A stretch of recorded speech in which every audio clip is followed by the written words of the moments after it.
بسم اللہ الرحمن الرحیم۔ السلام علیکم۔ اللہ کے نام سے شروع جو نہایت مہربان اور رحم کرنے والا ہے۔ حضرت امیر معاویہ کے وصال کے بعد ان کا بیٹا یزید خلافت پر بیٹھ گیا۔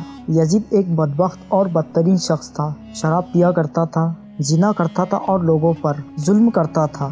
یزید نے جب خلافت حاصل کی لیکن وہ سمجھ گیا تھا کہ میری یہ خلافت کو حضرت امام حسین رضی اللہ تعالیٰ عنہ قبول نہیں کریں گے اور نہ کوفہ والے قبول کریں گے۔ اس لیے یزید نے مدینہ منورہ کے گورنر ولید بن قطبہ کو خط لکھا۔ اس خط میں لکھا کہ حضرت امام حسین رضی اللہ تعالیٰ عنہ عبداللہ ابن عمر اور عبداللہ بن زبیر میری بیعت کر لے، اگر وہ بات نہ مانے تو ان پر ظلم و ستم کرنا۔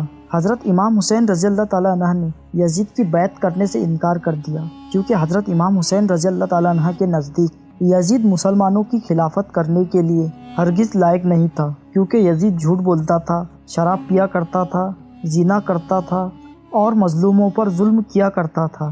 پھر حضرت امام حسین رضی اللہ تعالیٰ عنہ مدینہ شریف چھوڑ کر مکہ شریف کی طرف ہجرت کر گئے۔ اب آپ کے پاس مکہ میں کوفہ والوں کے ڈھیر سارے خطوط آنا شروع ہو گئے۔ ان خطوط میں لکھا تھا کہ اے امام حسین رضی اللہ تعالیٰ عنہ، ہم نے سنا ہے کہ آپ نے یزید کی بیعت کرنے سے انکار کر دیا، ہمیں بھی یزید کی بیعت ہرگز قبول نہیں ہے، اس لیے آپ کوفہ تشریف لے آئے، ہم آپ سے ہی بیعت کریں گے۔ دن بہ دن خطوط کی تعداد بڑھتی گئی۔ اب آپ کو جذبات بھرے خطوط آنے لگے جس میں لکھا تھا کہ اے امام حسین رضی اللہ تعالیٰ عنہ، کل قیامت میں اللہ ہم سے سوال پوچھے گا کہ تم لوگوں نے یزید کی بیعت کیوں کی، تو ہم اللہ سے کہیں گے کہ ہم نے تو آپ کو بلایا تھا آپ سے بیعت ہونے کے لیے، لیکن آپ نے ہمارا ساتھ نہیں دیا، اس لیے ہمیں یزید کی بیعت کرنا پڑا۔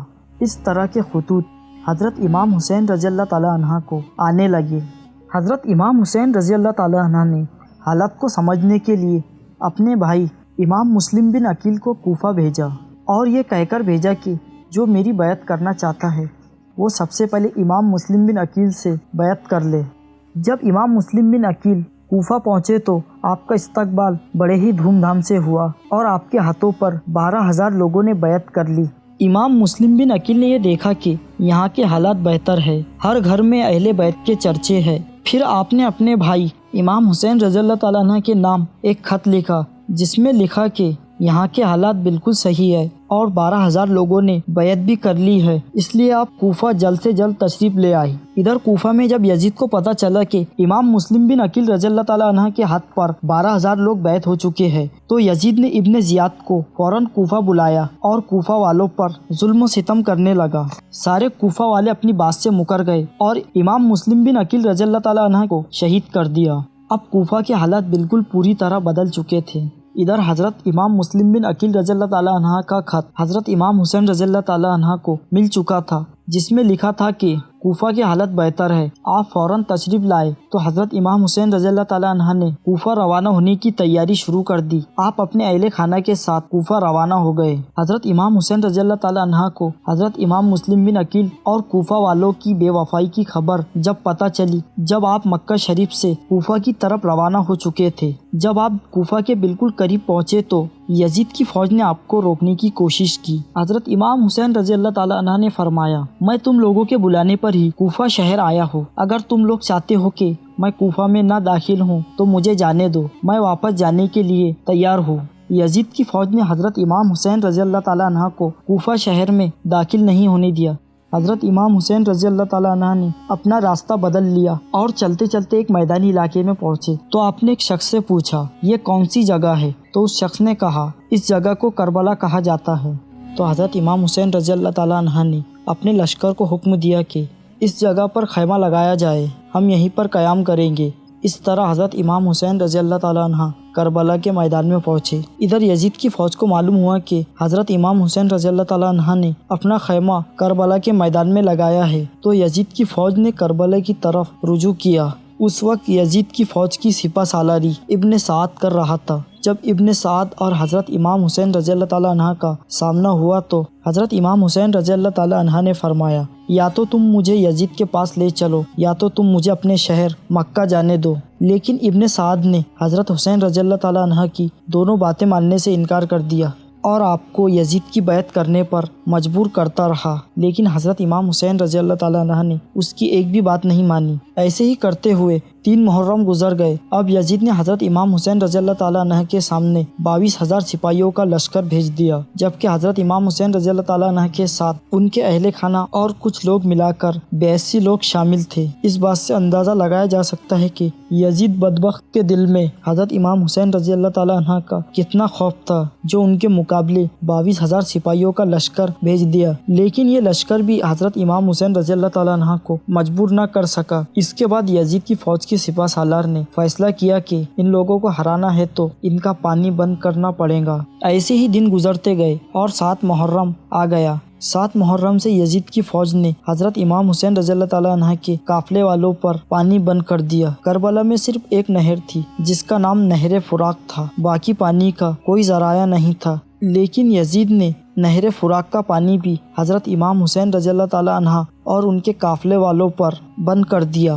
حضرت امام حسین رضی اللہ تعالیٰ عنہ اور ان کے ساتھ جو نوجوان لوگ تھے وہ پیاس کو برداشت کرتے رہے، لیکن عورتوں اور بچوں کا پیاس کی وجہ سے برا حال ہو گیا تھا۔ ظالم یزیدی فوج نے امام حسین رضی اللہ تعالیٰ عنہ اور ان کے گھر والوں کو گھیرا ہوا تھا، اور ان لوگوں نے یہ فیصلہ کیا کہ 9 محرم کے دن حضرت امام حسین رضی اللہ تعالیٰ عنہ کو قتل کر دیا جائے گا۔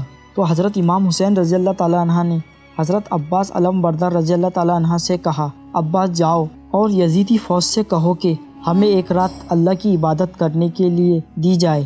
جب حضرت عباس علم بردار رضی اللہ تعالیٰ عنہ نے ایک رات اللہ کی عبادت کے لیے مانگی تو ان لوگوں نے حضرت عباس رضی اللہ تعالیٰ عنہ کی بات مان لی۔ جب 9 محرم کی تاریخ آئی تو حضرت امام حسین رضی اللہ تعالیٰ عنہ سمجھ گئے کہ یزید اور اس کی فوج کا مقصد صرف اور صرف مجھے شہید کرنا ہے، اس کے علاوہ یزید کچھ بھی کرنے کے لیے تیار نہیں ہے۔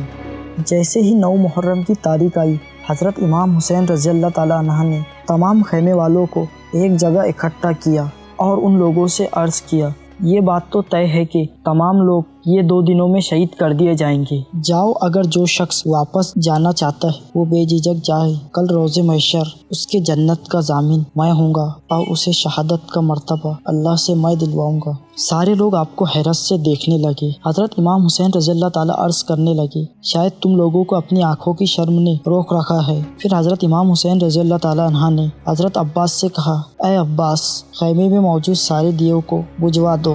تو حضرت عباس نے خیمے میں موجود سارے دیوں کو بجھوا دیا۔